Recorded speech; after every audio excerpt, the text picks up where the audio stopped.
Greetings, Earthling reader friends. Today we will be doing a review of The Killer Inside Me by Jim Thompson, which I found very interesting. I thought it was a really cool book. I ended up giving this book 4 out of 5 stars, and so basically the synopsis is that a Texas police officer is, he's killed before, and he feels that he has this disease where he wants to kill people, and so he is a killer, and the book is him being a murderer, trying to cover up murders that would implicate him, and it's a very interesting and compelling read. It's also very quotable, I have to say. It's extremely interesting, if I didn't say that before. It's told from the point of view of a very complex character, because this character is a killer, he's constantly trying to justify his actions to the reader. So that's an interesting point, because for a comparison, like in American Psycho, where the narrator is also a killer, you don't see him trying to justify his actions. He just doesn't care. This character has his own set of morals of things that he thinks are right. So, yeah. Also, what's interesting about this is that he's different from other books where the narrator is a killer, in the fact that he actually does feel remorse for his crimes. It's not just, he doesn't just kill, whimsically.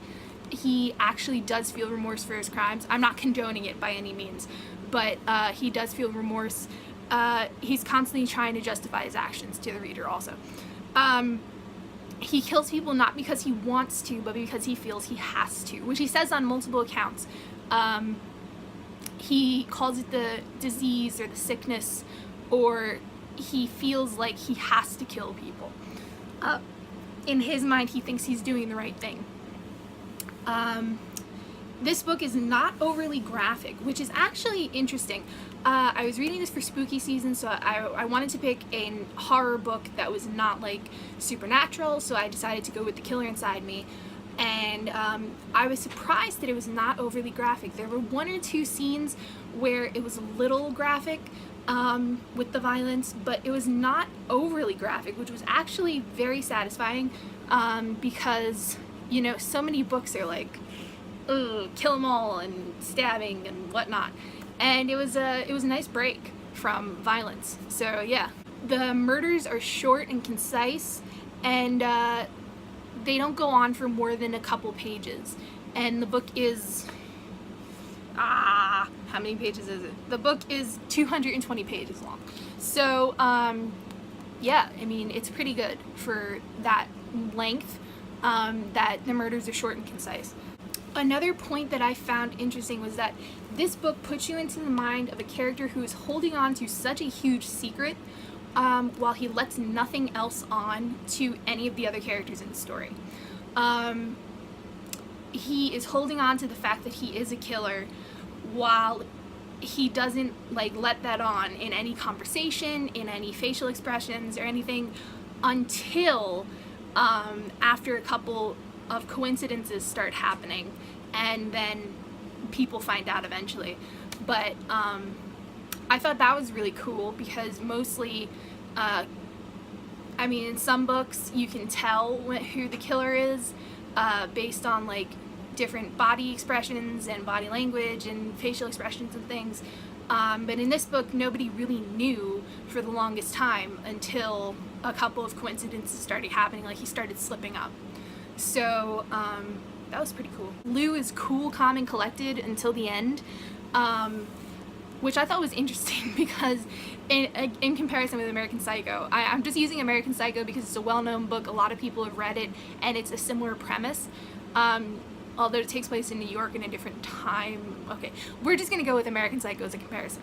So in American Psycho, Patrick Bateman is calm, cool, and collected, but on the inside he's like this raging maniac. In this book, Lou is calm, cool, and collected on the outside as well as on the inside. He acts, when he's put into a mental facility towards the end of the book, he acts like he has become mentally ill.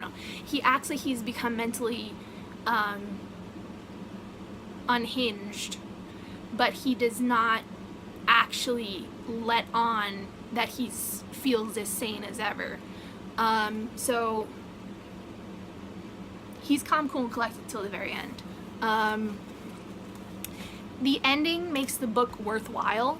I have to say, the ending of this book is really good. I'd say the last, the last couple, I'd say the last chapter, the last 2 chapters are like solid literature. They make the entire book come together, and not in a way it's like everything is revealed, but they just make everything tied up, and it's like there is no loose ends in this book. You actually feel like the ending is justified, not like murder, but you feel like the ending is like, okay, I'll accept that. Yeah, so it's a good ending. It's vague enough that you think you know what's happening without really knowing what's happening, and we don't really know what happens to the characters, but we know that the story has ended and we feel fulfilled.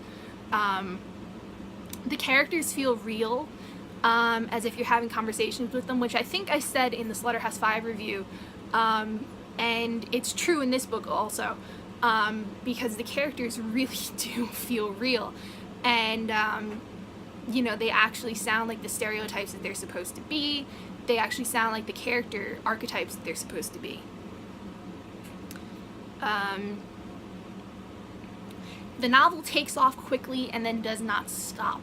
Okay, it gets off to a pretty good start and then it just speeds along the track, and I really like that in novels. I don't like slow burners as much. I mean, I've read slow burners sometimes, but this book was really, really good in that aspect. The writing is beautiful despite the fact that our narrator is a murderer. He thinks like poetically, and I thought that was very interesting based on his recreational activities. Yeah. The book makes you feel a lot of emotions firsthand, and I have a list. You feel sadness at Amy and Bob's deaths, anger at Conway, bitterness when Johnny Pappas gets set up by the law. The book does make you feel emotional at certain scenes, which is weird because the narrator is kind of the cause of those scenes. But you don't feel sympathy for the narrator. You feel sympathy for these characters that you've come to, while you might not like them in the beginning, you come to understand them, and you do feel sad for what happens to them. And favorite quote is, "There are things that have to be forgotten if you want to keep on living." I don't know, that quote just resonated with me and it made me feel better about it, because that quote is really true. And there's a ton of quotes I could have picked from this book, but I just thought that one was really good, and I thought it was just really poignant. Yes, I definitely recommend this book, because it's a solid piece of literature. It has an intriguing premise. It's very quotable, well thought out plot, believable characters, are all things I would say about this book. So I definitely recommend it. I really recommend this one. So, catch you later.